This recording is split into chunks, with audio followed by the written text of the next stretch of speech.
Good evening, ladies and gentlemen. My name is Joe Louisel, and I'm joined by my friend Chase Ennis, and we're going to do a college football Week 1 recap. Chase, introduce yourself. Hey guys, my name is Chase Ennis. I'm a huge Ohio State fan, just like Joe. Obviously not. And I love talking college football and sports in general. I spend too much time reading about it. And so I'm looking forward to uploading some stuff. And hopefully we can have some joint live streams and have a larger college football community. Because at the end of the day, that's what it's all about, is having fun. Yeah, so, Chase, I'd like to first touch on, the whole drama. So for the first 10 minutes, we'll talk Michigan, Ohio State. Like, I ask you a question about Ohio State. You ask me a question about Michigan. Would you like to start, or would you like me to start? Sure, I can start with Michigan.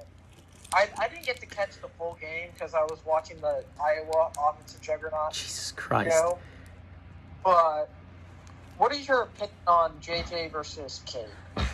Well, I don't know if you were watching the post-game comments, but after the game, Cade McNamara basically came out and said that, I didn't know JJ was starting next week. And I think Cade, what bothered me about those comments is I feel like Cade thinks he's now entitled to the job.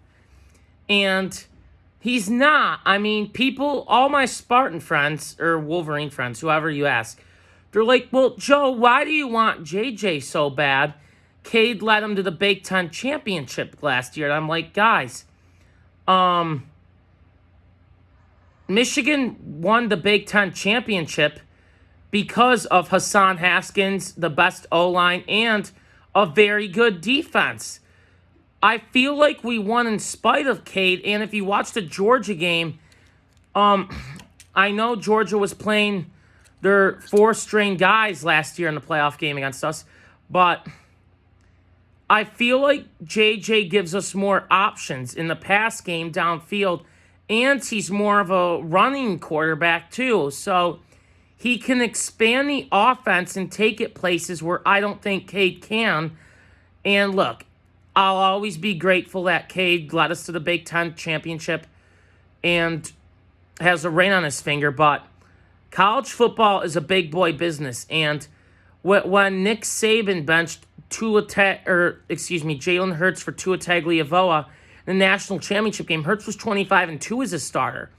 And I know they didn't compete for the job, but what I'm saying is that I just feel like that if Michigan wants to take the next step as a team and as a program, JJ gives you more options. He has more athleticism, and I think JJ has the ability to bring Michigan a national championship.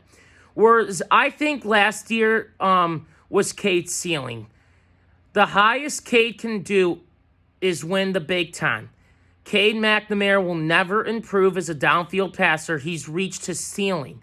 And we haven't seen J.J. McCarthy's ceiling yet. I don't know what it is. But we've reached Cade's ceiling, and I don't think Cade's ceiling is good enough to take Michigan to where I believe Michigan should be. Chase, what are your thoughts on what I just said? I agree with you in a sense. I mean, when you say Cade won the Big Ten last year, that I'd say there's like Cade did not single-handedly win the Big Ten. Your stellar defensive line helped, and Hassan Haskins. If you don't have Hassan Haskins and Aiden Hutchinson and David Ojabo, do you think you get past Ohio State? No. Okay. So, I mean, if J.J. McCarthy had started that game against Ohio State and Cade hadn't played a single snap, do you think you guys still win? Yes. I think J.J. makes a huge difference. I agree. So, I mean, and you look at Cade's stats last year against Ohio State, they weren't all that great.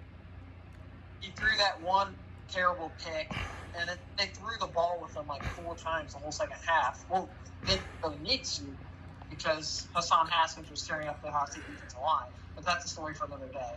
But either way, I think Cade McNamara, you know what you're going to get. he's very Clifford-esque. He's Michigan's version of Sean. He's been there for a lot of years. You know what you're going to get. You're going to get a game manager. He's not going to go out there and make a ton of mistakes, but he's not going to just drop your jaw. So, I mean, for someone that's looking for just a good season, I think he'd be a great quarterback. I'll tell you where I think Cade would fit really well in.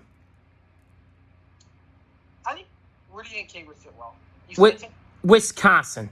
Because Wisconsin plays... Don't you feel like Wisconsin has that style of offense for Cade? Game manager, ground and pound, good defense. I think he would also fit like in a Notre Dame sort of feel. You don't need necessarily... And I mean, when I look at... But don't you... Sorry to interrupt. Don't you feel like Wisconsin's a good comp with the way they run their offense? Oh, for sure, because they don't rely on the heavy passer when you have all these stellar running backs. And good offensive line. Yeah. That's what Wisconsin's known for. Is they're going to have a good offensive line, they're going to have a good defensive line, and they're going to have someone that can run the ball. And that's Wisconsin. And your quarterback's just going to need to maybe throw 15 times. And your quarterback just can't lose you the game. Yes.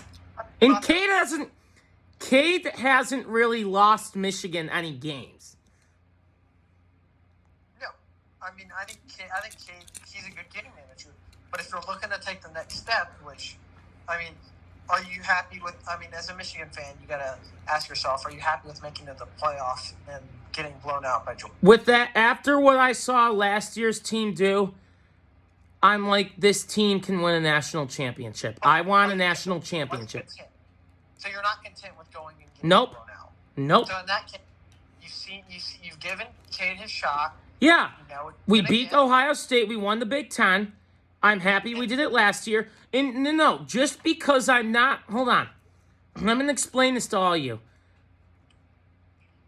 Am I happy with getting blown out? No. Do I want a national championship? Yes. On the flip side, I still think Michigan last season had a fantastic season. And they exceeded my expectations. The season wasn't a failure. Georgia was just a better team. Now, do I want to go to the playoffs this year and get blown out again? Would I be upset if Michigan made the playoffs this year and got blown out again? Yes, I would be. Because I feel like we're better this year with JJ. I feel like that we already went once. We got blown out. Can't happen again. There's a common thing, and I've heard it said a lot. And Chase, hold on. After the 31-0 Clemson game, were you satisfied?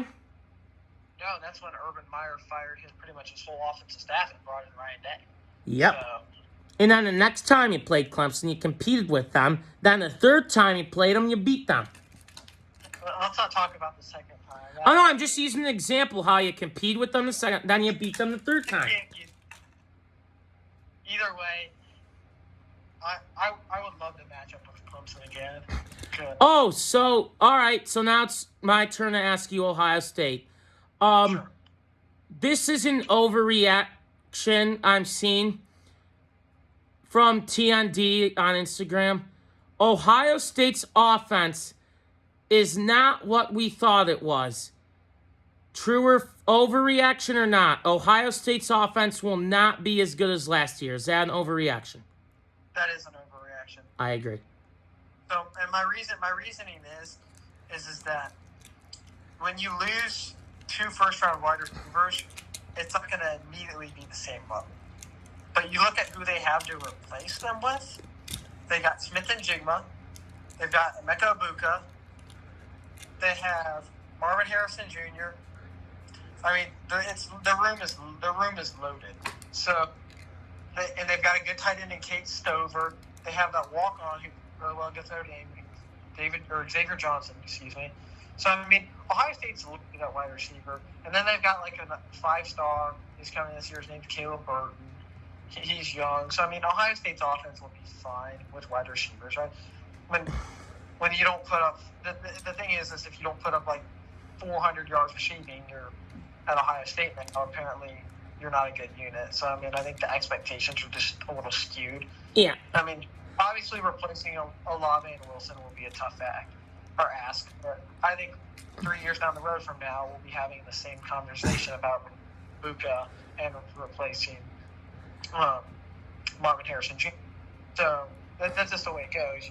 That's college. You got to be able to replace. So I'm not really worried about the wide receivers. I'm really thrilled with our running back room. Henderson and Mayan Williams is a great 1-2 punch. I like how physical of a runner Mayan is. I think Henderson is most definitely faster, or like in short yards. So I say we just need a power back to run in there and get 2 yards on a 2. Although Day he likes to throw the ball and foot down a lot, but just having that option available is always nice. Tight ends, I really like Cade Stover. So I mean, I'm not worried about Ohio State's offense. It'll take time. I will say this though. I've been reading a lot of comments saying Ohio State's overrated, blah blah blah blah blah. Why they fell. I mean, first of all, I'll make the point. I don't think they should be ranking teams until October, because we haven't seen. How can you rank a team based on what you haven't seen yet?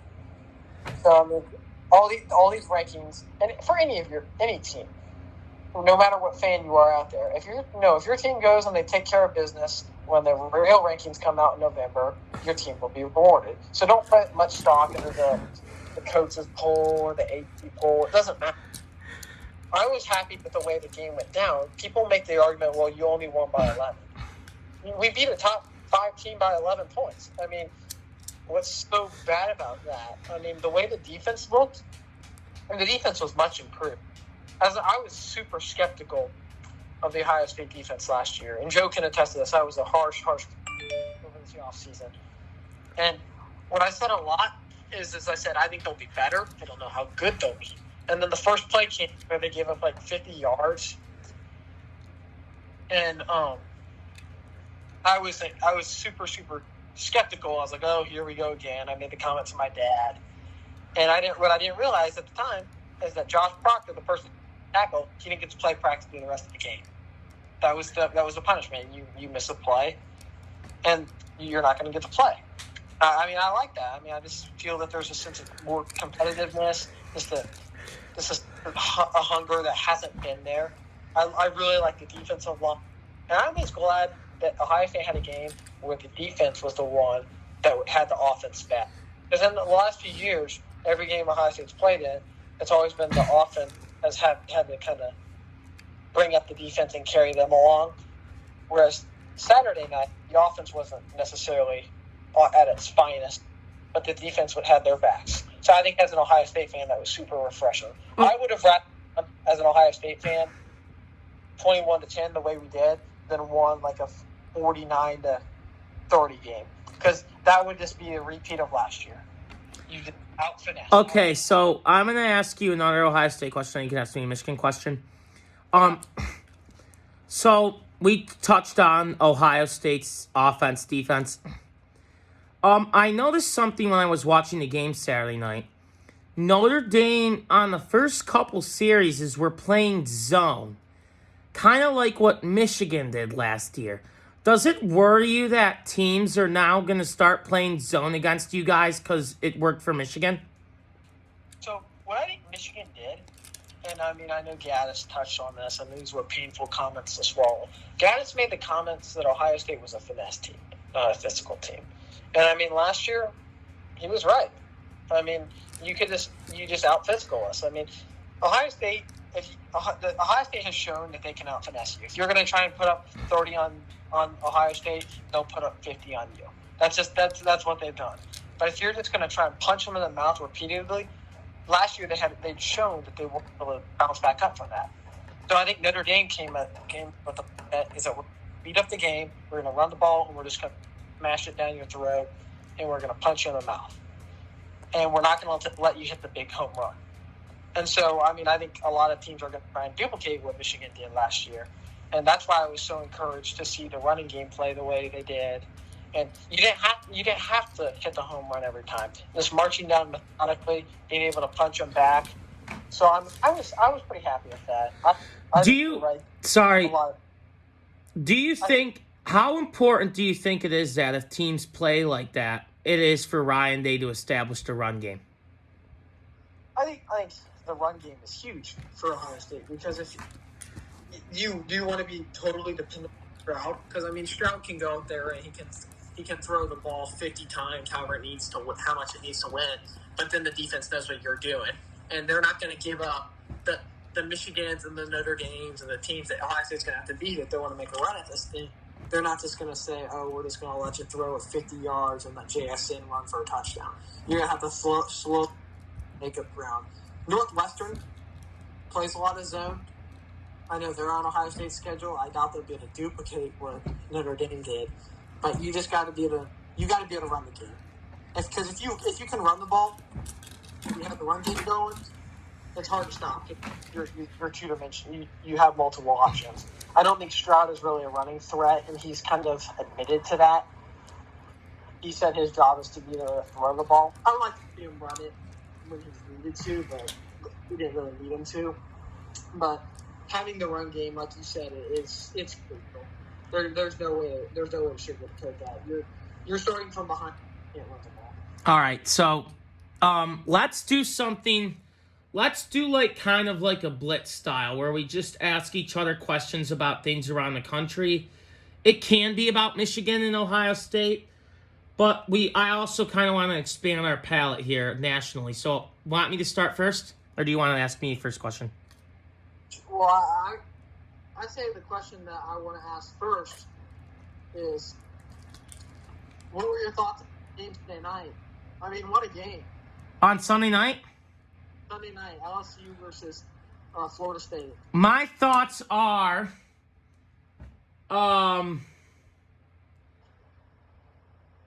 wow. That was a great game, and I gotta be honest with you, Chase. Florida State's lucky. They tried to give that game away. Exactly. I'll tell you, hold on. I'll tell you who I do like. That Jordan Travis kid for Florida State, the quarterback, I like him. I do too. And, bro, how about Brian Kelly? I mean, did you see his halftime comments? Yeah.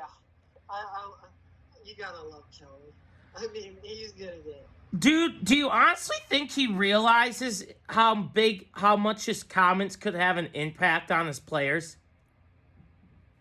Yeah, he says a lot of dumb things. I remember, it's ironic, because last year his first game at Notre Dame was also against Florida State. And after the game, he made the comments that they need to execute his entire team. And so I was just like, what in the world? Like, that was kind of out of nowhere. So,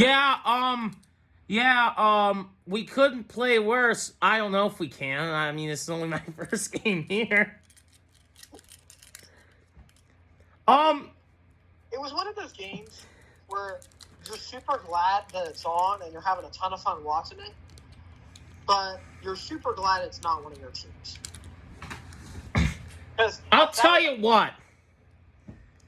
LSU.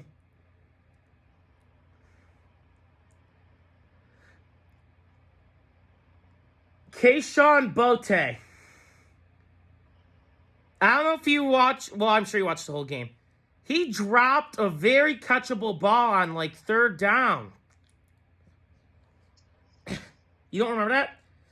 I saw that one, and I was hoping they would show Kelly on the sideline. But I mean, so back to Keyshawn Bote. He deleted everything from his Instagram. What do you think his future holds, and what do you think, LSU fan, what do you think the conversation about that is in Baton Rouge right now? He's gone. He's hitting up the transfer portal. I mean, when you do that, when you take all the stuff off your social media, in today's world, I mean, you got to know that, if you do something like that on social media. What's the conversation in Baton Rouge right now about LSU football? The storyline. It's not in a good place. I don't think they are. I was saying that I don't think they were going to go bowling earlier this year, But you look at their schedule; they'll win these next 2 out of conference games, I think. But I think it's gonna be tough for them to get to. I would not be surprised. I have LSU at the 6 or 7 win total for the regular season. I don't expect much of LSU. They don't have the Burrow or the Jamar Chase or the Justin Jefferson. They kind of hit lightning in a bottle in 2018. I don't see those guys on LSU. So if I'm an LSU fan, I'm not going to sugarcoat it. I'm scared out of time. Yeah. Okay. Next question here. I'm looking up an article about overreactions, and I want to see.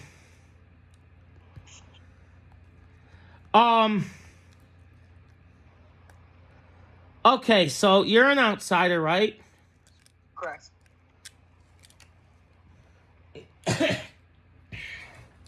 So I'm going to ask you about a conspiracy, or not a conspiracy theory, but a rumor that's going around about inside conversation in Ann Arbor right now. Okay. Okay, so I got to find it, but I saw this tweet about, basically how Jim Harbaugh always wanted JJ, and he intentionally set up the starting rotation like this to keep Cade happy, and intentionally put JJ against Hawaii after the Vanderbilt game because he wants an excuse to start JJ. I think part of it is, I think Jim was smart.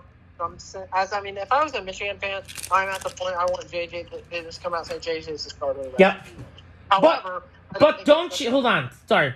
Don't you think that he always wanted JJ, and he did it, he did it this way to make it look like he wasn't hanging Cade out to dry after winning the Big Ten? Oh, I agree with you. I think what he was trying to do is he was trying to, because if he would have come out in February and said the job is JJ's, where Cade's heading? To the transfer portal.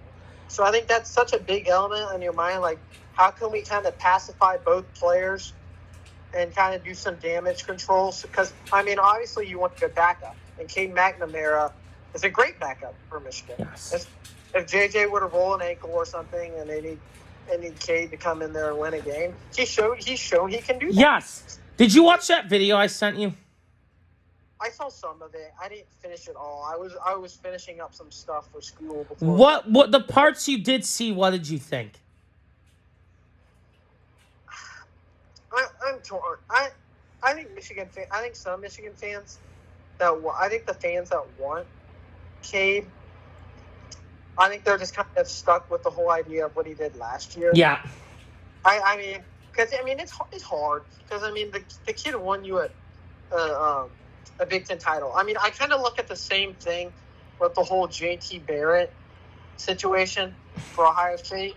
Because, JT Barrett, towards the end of his career, the fans were calling for his job. 2014, he had a stellar regular season after Braxton Miller got hurt. He helped us make it to the Big Ten title game.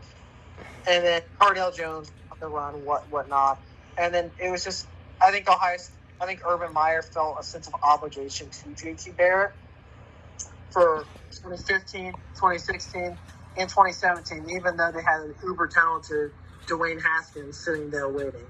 So, and I think when Dwayne Haskins came and played against Michigan, I think they kind of got a glimpse of what the future could be like. But I think Urban Meyer, he was kind of stuck with JT. JT was JT, like Cade, was a great college kid. He won a ton of games. He was like the winningest quarterback. He set a ton of records at Ohio State. So all you can do is, that's what you did. I think you should do as a Michigan fan. You should say thanks to Cade. Yeah, I'm going to. Yeah, and don't be sad that it's over. Be happy that it happened. Yes. So it's just like, we went on a heck of a run, and it was a lot of fun. And I mean, just because things aren't perfect today, that they weren't good yesterday. So I mean, let's say we win a national championship and JJ's the quarterback. We'll always remember Cade for helping us set up the future of the program. Oh, for sure. I mean, when I think about Ohio State's championship run in 2014, I often think of the 2012 team. And I kind of point at that team and said that team is what started the whole 2014. Because a lot of the players that were there in 2012, they knew that they weren't going to be able to go bowling. They knew that the conditions that it was. And just like they could have transferred and they would have had immediate eligibility, but they stuck it out. I mean, I think of players like Zach Bourne, players just like, and the plays that they would make, and this how meaningful they were to the program. I mean, sure, he's not as name as like a Cardell Jones or a Justin Fields or a Nick Bosa, but I just think of the players that show the power, and they just start the program in the right way. Because, I mean, Ohio State players, they very well could have just easily given up and transferred in 2012 because for the season, they were sitting duck. The season kind of meant nothing if you really think about it. Players like John Simon, like I think of Kenny Guyton, the comeback against Purdue. You just know when you have something special, and you know when it's something special. You're not going to hit, like I said earlier, Rome wasn't built in a day. So you got to appreciate the small steps that lead to the big steps. Yes, and I know I'm going to get a lot of heat for this, and Notre Dame fans are probably going to come into my comment sections, crying like little bitches, like drunken Irish. But if you guys played them in 2012, you would have beat them. I mean, I made the comments to a few of that Ohio State, to my Alabama friend. I was like, Ohio State should have won the title in 2012. He's like, no, you guys wouldn't have beaten Alabama. I was like, you're right. We wouldn't have had you. Because the way the BCS is set up is that we were both 12-0, so we would have played Notre Dame. Do you think you would have beat Notre Dame? I think we would have beaten Notre Dame. I think people that make I think the Notre Dame argument in 2012 is a more convincing argument than the Florida State in 2013. Because I don't think we beat that Florida State team. The Florida State, the Jameis Winston, that team, I think that's one of probably the best teams in college football. All right. I got a question for you. Okay. A lot of people are saying Notre Dame deserves respect for how they played, but at what point does Notre Dame have to start winning these games? These types of games? I mean, there's I don't know, some of you guys may be familiar, Joe, you may or may not be, with Josh Pat. He does... Late Night Kick? Late Kick, yeah. Yeah, I love that guy. Videos. And he made the point before the game on Friday. I was watching his recap video today, and he kind of was going on the I told you so, which he was right. He was spot on the money. He said if Ohio State wins the game, then people are going to start talking. And if they win big, they're just going to say Ohio State's great, and Notre Dame's overrated. If Ohio State wins close, however, what he said is the story's going to be different. Ohio State's going to take the key, and Notre Dame is just going to get the whole, we're overrated. And though they played close, but they'll never win. So, I mean, look at a time when Notre Dame... When's the last time Notre Dame won a meaningful game? I don't know. And I should say that on the road. Because they beat Clemson... In a pandemic year. Come on. And the pandemic year when Lawrence was out. And double overtime. So, I mean, when's the last time Notre Dame has beaten a good team? And they're going to have the opportunity to beat Clemson this year, but yet again, that's at home. So... My point being is Notre Dame, I think they just have the mojo or the perception that they're going to be the people, that they're just so close. I mean, I can think of so many games that Notre Dame has just been so close. I think of Florida State in 2014. I think of Clemson in 20. I think of. Oh, remember in 2011 when they played at Michigan? I do. So, I mean, Notre Dame is just that team that, I mean, people paint them out to be super stellar, like, and I mean, they're a good college team, but I just don't think they lack the skill positions to go and like win a title per se that some of the other teams like Ohio State, Michigan, Alabama, Georgia, and Clemson have. Notre Dame they always will have a great offensive line. They always have a good defensive line. However, I just think they need to take a step further and go after better receivers and they need a quarterback. So my dad and my uncle were at my house watching the Notre Dame Ohio State game with me Saturday night, and they both asked this question to each other, like, when was the last time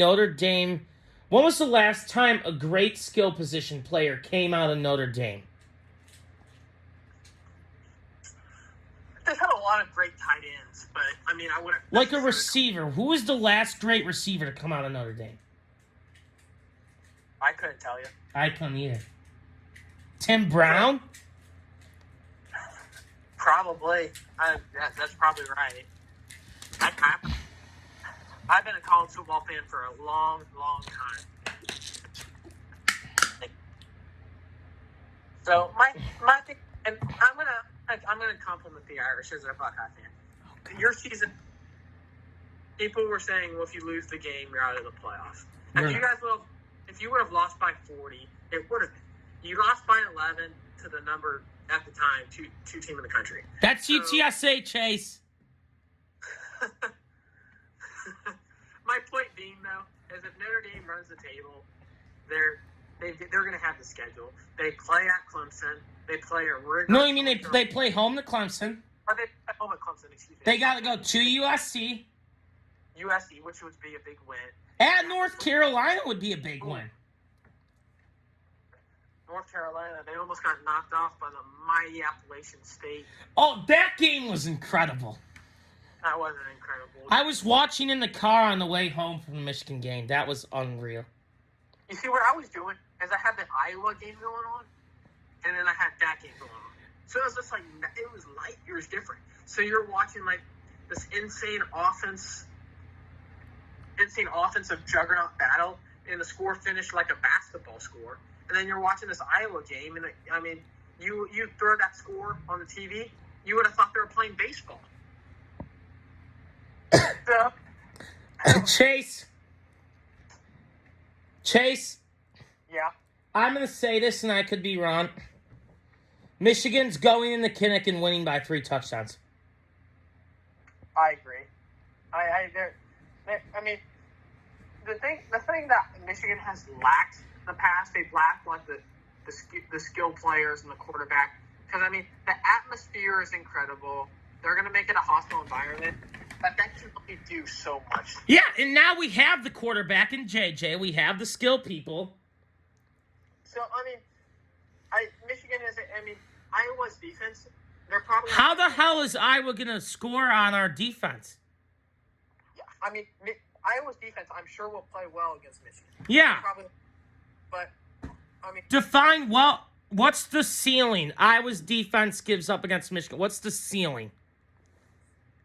I think Iowa will keep Michigan within.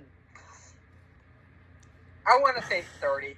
That's what I would say. I think Iowa will score probably twice. So I think you'd be looking at like a 28 to. So if Iowa plays an A+ game, what's the most points they would give up on defense? If they play an A+ defensive game, the most they would give up, I say, is 30. 30. I think 30 is kind of the. Or no, what's the, bad question? An A+ game for Iowa. What's the least amount of points they would give up defensively? If the Iowa plays an A+ game defensively, what's the most amount of points they give up? 20. Yeah, I don't think they can score north of 20. So Iowa's not getting to 17. Hear me out. I am going to say this. I've made the comments in the past about how Iowa's offense can't score. Iowa's offense can't do anything. Can't. They shoved that down my throat in 2017 when they put up 55 points on my defense. But at least they had decent players. That's fair. So, I mean, I don't think Iowa is going to replicate that. But I'm not going to say I'm 100%. I think Iowa can have a good game, a fluke game. But they're going to need a lot. Want my early score prediction? See, I'm going to go with 31-14 Michigan. I like that range. I'm looking at the 28-10 range is kind of the range I'm looking at. So I mean we're roughly with each other there. I think the spread will probably be Michigan by 2 touchdowns. No, it'll be lower than that. You think it'll be lower than that? Yes. I think it'll be Michigan minus 5.5. Oh, I think that's too low. Michigan's the top 4 team in the country. I think the spread will be at least. Are you okay with being behind Georgia? I don't care if they didn't rank us. I really don't, because these rankings don't matter. I mean, people can cry about and brag about all these rankings, but what do these rankings do? Tell me one thing these rankings do for you. Okay, here's what they do. Like, want me to be honest with you? Yeah. I don't think Michigan State's a top 15 team. I don't either. I thought Thorne looked awful Friday night. And you're right. How can you rank a team when they haven't played? And they just lost their 2 top defensive backs for the year. Yep. You're going to tell me they're number 14 after losing their 2 best defensive backs? No. You're right. So, I mean, the rankings... Hot take. Rankings... I don't think they'll... I think Washington's going to beat them. It's in Seattle. It's at night. It's a cross-country game. I think you're right. I think you're right. And I'll tell you who I think could sneak up on them as well. Who? Minnesota. Yeah, I can see Minnesota. I think Minnesota. I think Maryland now. I'll tell you another team who I think could be good. I'm going to say Rutgers. Nope, there's another game for State that I think is a trap game. Who's that? At Illinois. I think that's a trap game. It's a week after the Michigan game. I think if they beat Michigan, then that's one of those things. You circle, trap game. But if they lose to Michigan, just say Michigan embarrasses them, you gotta feel sorry for Illinois, because Michigan State's not losing by 40 to Michigan, then coming and getting beat by Illinois the following week. So No, listen. After the Michigan, when State loses to Michigan, they usually crumble. So you're saying that's going to happen this year? Well, what I'm saying is when Michigan State loses to Michigan, it's very difficult for them to recover. I agree. So one thing I would like to do as we kind of wrap up the podcast tonight was I said rankings don't matter. I want your top 5, and I'll give you mine. Before we do that, I want to just do a couple of overreactions. Then, okay. So, overreaction. Ohio State isn't the offensive juggernaut we expected. We kind of touched on that earlier. Okay. I think that's an overreaction. Agreed? Yeah. Okay. Overreaction or not, the Pac-12 is already out of the playoff race. I think USC is kind of their last hope. Yeah. I think it's putting all their eggs in the basket of USC year one. I think USC is going to be good. I think that's a tough ask for Lincoln Riley year one. However, if you're in a conference where you can do that, it's the Pac-12, because the Pac-12 is pretty bush league right now. So I don't think the playoff hopes are gone completely, but they're going to need some things to go their way. Because I don't think if it came down to an undefeated USC and there are 5 other undefeated teams, I think USC would probably get drawn a short stick there. And and if USC had one loss, there are so many other one-loss teams that would probably get in over the Pac-12 and USC champs. Which I could see the loser of the SEC title game, the loser game. Sure. All right. Overreaction or not, the ACC will not have a playoff team this year. False. Clemson's good. I think Clemson. I think Clemson. I 100% disagree with you. Okay. So do you I don't think what DJ's first 3 quarters were atrocious. Against Georgia Tech, Chase. You look at Georgia or look at Clemson's defense. Though. That defensive line. Yeah. The best line in college. They still got to go to Lake Forest, and Sam Hartman's back. True. If Clemson, they still got to go to South Bend. Do you think they're winning South? Do you think they'll win in South? No. Bend? Okay. If they lose in South Bend, their season's over. Oh, I don't think Clemson can lose. I really don't, because I mean, Chase, they don't have the schedule. They don't have the schedule. Now, I think Clemson can make it if they switch to Cade Klubnik. Okay. And that's I've not heard a lot of that those talks. So I think that's all right. Overreaction or not? The college football playoff expansion is a bad idea. I'm going to hit that one on the bullseye time again. You will never hear me advocate for a playoff higher than 8 teams. And on a bad day, you're probably going to get me to say 4. College football is people say, well, the playoff format right now is as bad as it gets. I'm going to agree that the 4-team model isn't exactly the most exciting thing, but I'll make the argument too, college football isn't about the playoff. College football is about the atmosphere on Saturdays, the Saturday afternoons. It's about the fans, the student section, coming out and supporting your school. Not every school has the expectation of you're going to make the playoff or whatever. Some schools don't think about the playoff. They consider having 7 or 8 wins a good season. So, I mean, not everything is about the playoff. It's about the moments. You're only going to be 18 to like 22 for 4 years of your life. I mean, that's just a fun time in your life. College is fun. So, I mean, I don't think that everything needs to be about the playoff. And then look at it from like a logistical standpoint, it's just going to bring in money. And that's the reason they're doing it. However, it makes games not feel as good. Because, I mean, I was talking to my friend, his name is Ryan, and he's a big Alabama fan. I talked with him the other day. And he was strongly against it. He made the comment that the Alabama LSU game in 2019 was a classic. And his team came out on the wrong side of that game. But he said, under this format, that game is a worthless game.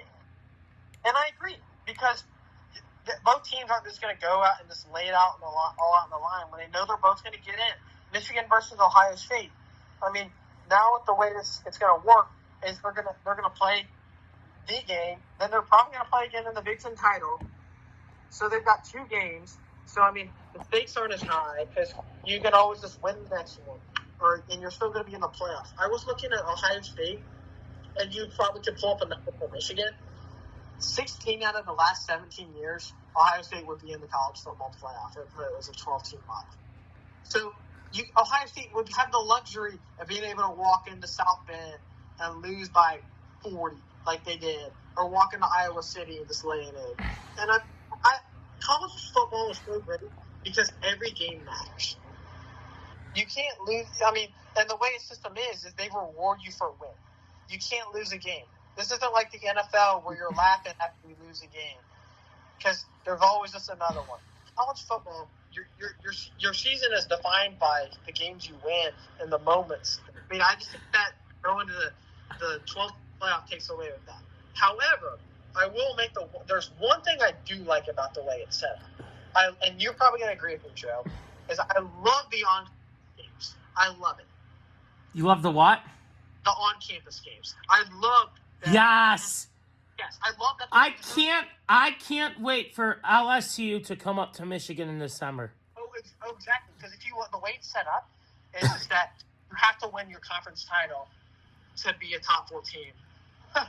Notre Dame. So Notre Dame will never get to be in the top 4. Sucks to suck, Irish. Sucks to suck. Well, hey, maybe Saturday night is why Notre Dame never wants to come to the Big Ten. Notre Dame should start looking at their tickets in the Pac-12. Since 1994, Notre Dame is 8-11 against Michigan, 9-11 versus Michigan State, and 0-5 versus Ohio State. And it have 0 New Year's 6 bowl wins.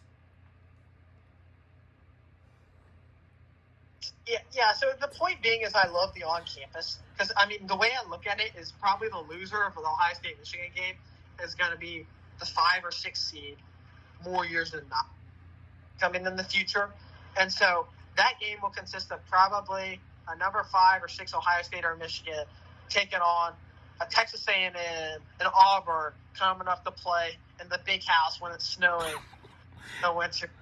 I mean, and that's just an awesome thought. I mean, that's so much better than playing at Jerry's World, the on-campus environments. I mean, and I'll make the argument to you, too. Could you imagine last year if Georgia had to come up to Michigan on New Year's Eve? Oh, yeah. It would have been. I think they'd probably still win, but it would have been different. It would have been a lot different. That environment would have been absolutely. Playing in Miami is a little bit different than playing in Ann Arbor in the snow. And I'll make the argument to you too. And I want your take on this. So the way they have it is they have the first round of the playoff is going to be on campus, and then the second round is going to the bowl sites. I'm going to make the argument. I think the second round, the quarterfinals, I would love to see those on campus too. The national championship on campus? I don't necessarily think. I think the national championship should be Pasadena every year. But I totally agree. That's my take, and they'll never agree with that. Pasadena is college football. Yep. Sunset and San Gabriel's. So I mean, I feel like Pasadena's like college football heaven. Oh, yep. I agree. I mean, would you rather win a title walking off to the sunset in Pasadena or win a title in Jerry's World? Walking off to the sunset. I had a dream one night that Michigan won it all. They beat Ohio State in Pasadena for the national championship. And just winning the national championship in Pasadena would feel so special and kind of like magical. Oh, what? It's just like it's kind of like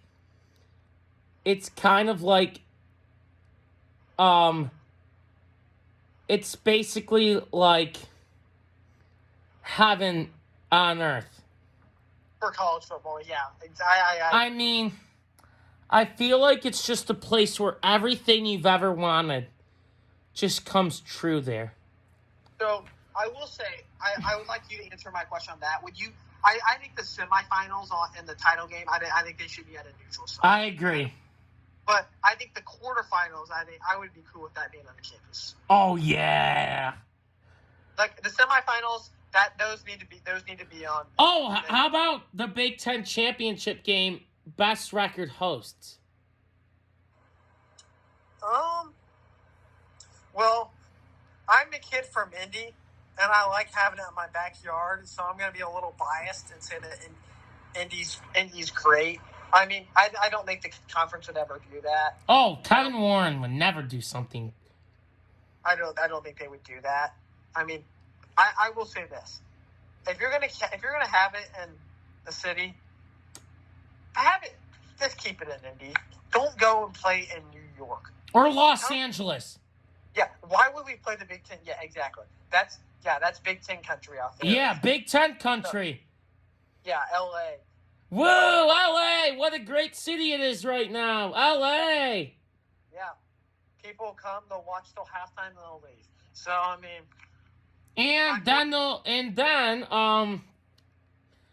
they'll go to an Antifa rally. Yeah, mask required. Mask required, yes. I'm not going to get too much political. Yeah, we're not going to get political. Sorry, guys. Because this is college football. Yeah. Guys, I don't want to lose subscribers. My point being is we got to keep this thing in. No, play in Detroit. You think they should play in Detroit? Yes. I will say this. How is Detroit for like the... I mean, I've never been to Detroit. So... Boo! I wouldn't be able to necessarily say this. What makes Indy so nice is they have the convention center and they have all these tunnels on the ground. Oh, so yeah, that's true. You can get from point A to point B without having to be outside. In Detroit, in December, that's nice. What was the question we're going to ask about Detroit? Just how will the logistics work of that? Do they have the underground system? Do they have the streets where they can just block off and have fan attractions? Well, I mean, there's this place we have right by Ford Field in Comerica Park. It's called the DAC. I don't know, because you have to have a membership to get into the DAC. And I don't know if they would open up the DAC for one day and do the fan activities in the DAC. I mean, I don't think they'd mind. I mean, they'd make a lot of money from all the travel. I think that's what they'd probably do. They'd probably also have... The problem with Detroit is that there's really, outside of the DAC, there's really not like a bar in that Ford Field area or like a place where you could go in and do like all the activities. Like, so when you were in Indy last year, they had, I'm sure you went inside the convention center. They had like a fan fest in there. We didn't do that. We were on a tight schedule. Okay. But I'm sure you saw Georgia Street where they had all the tailgaters or whatever. They had the cedar. Indianapolis just has a ton, and the convention center goes for miles. It is huge. So, and it connects to garages. So I mean, logistics. I think you got to play logistics. So I mean, it may sound nice to play in Detroit. It just doesn't sound like they have the place to host all the other stuff that comes with it. You could do activities at Coble Hall, but Coble Hall is about... It's about a 2-mile walk, though, to Ford Field. Yeah, that's too far. It is. I don't think the logistics sound like they're there for Detroit. I mean, and I don't. They're not. I don't want to play in New York. I don't want to play in Chicago. Honestly, Lambeau, that would kind of be Big Ten. The frozen tundra. That would have the Big Ten feel. So I mean, if they said they wanted to do that for 1 year, I could get on board with it for 1 year. What about Soldier Field? Or you just said don't know Chicago? I don't think I don't really know. Although it would be the next closest to Indy. So I mean, I guess I could maybe get. What about Minnesota? I don't like that. I think Indianapolis is kind of just, and you look at it, it kind of is kind of the middle of the Big Ten, because you got Big Ten schools going to the east, and you got Big Ten schools going north. You have them going west. So I think Indianapolis, and I'm biased, but I think Indianapolis is. I'm trying to be unbiased. The right spot for now. So what's closer to Indy, Piscataway or Lincoln? That is as neutral site as it gets. I want to say Lincoln, but that would be testing my geography skills. Because I know Rutgers is a whole and a half. So. Oh, God. Yeah, Rutgers is 10 hours. So instead of keep boring you with all this geography and logistics that you probably care about for now, let's go ahead and give our top 5 before we wrap up. And this question, the last overreaction, kind of plays into our top 5. It's Alabama, Georgia, and then everybody else. What do you think? Until proven otherwise, I can't disagree. I agree.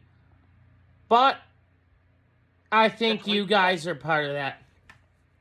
I think it's week 1, so I mean, I'm not going to take anything.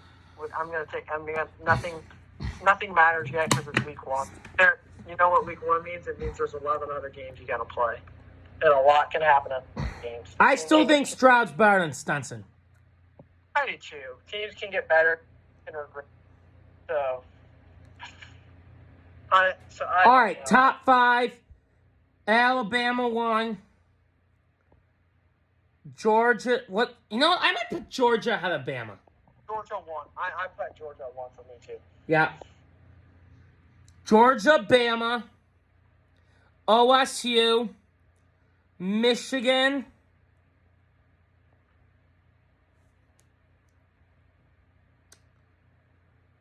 Clemson? No. Who'd you put there then? Who else won? Who is number 7?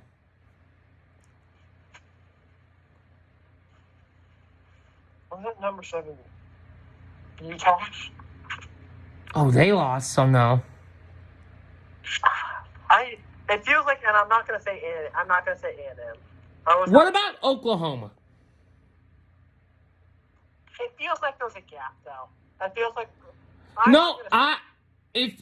If they line up right now and you ask me who would I pick, Oklahoma or Clemson, I'd take OU. I disagree. I would take Clemson. I just don't think DJ is a good quarterback. I think he's going to be better than people give him credit for. It's kind of funny. Clemson wants a Cade to start, and we don't, and we want our Cade out. All right. So I think we should try and keep these podcasts reasonably timed so we don't have more people or lose subscribers for going overkill. So I think that kind of wraps up. Yes, tonight, thank you guys for listening. And Chase, Friday, let's do another one, and we got to do our picks. I think Joe has a mighty Texas upset this weekend, maybe? No. Bama's covering. Okay. Sorry, guys, I spoiled one. But we'll do our picks Friday against the spread. We'll get into more CFB. Friday, may God bless you, Chase. And may God bless you all. As always, Go Blue, JJ for Heisman. Any final words, buddy? Go Bucks. I mean, it just feels great to have college football back. It's been a long off season. It always is. These first few weeks, I just sit on the couch all Saturday. It's like, man, how great is this? How great is it to be able to watch a Florida State LSU game, prime time? How great was it to be able to watch a top 5 matchup? I mean, I'm just happy to have college football back and enjoy it while it lasts because it goes way too fast. Yeah, sweet. It goes way too fast for sure. Anyway, thank you guys so much. Sorry if I was a little out of it during this video, but have a blessed night.